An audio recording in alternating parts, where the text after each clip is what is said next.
how to use Citi Thank You points at Best Buy. To use Citi Thank You points at Best Buy for shop with points, you can apply your points at bestbuy.com. So first of all, let's head over to bestbuy.com like this, and from here you can add items to your cart. So here you can find basically different products available on your home screen, or you can directly use the search bar at the top from the particular website and search for the particular product that you would like to add up to your cart.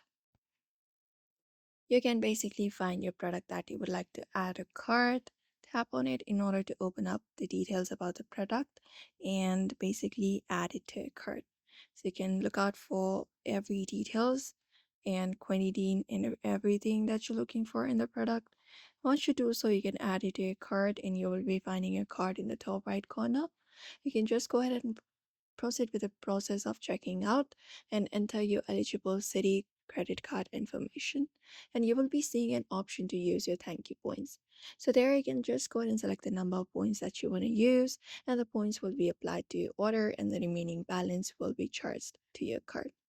If you choose to use the points to cover the entire purchase, your card will be charged with the full amount, and you will receive a statement credit for the dollar amount used in points within 2 to 3 business days, and that's it. So if you'd also like to use Citi Thank You points at Best Buy, it is that is the process you can follow. You can basically find it on your checkout process. Just go ahead and follow the process and enter up the points, and that will let you do so. So therefore, that is it for today's video. I hope this information was helpful to you. Don't forget to give it a like and subscribe for more tips and tutorials.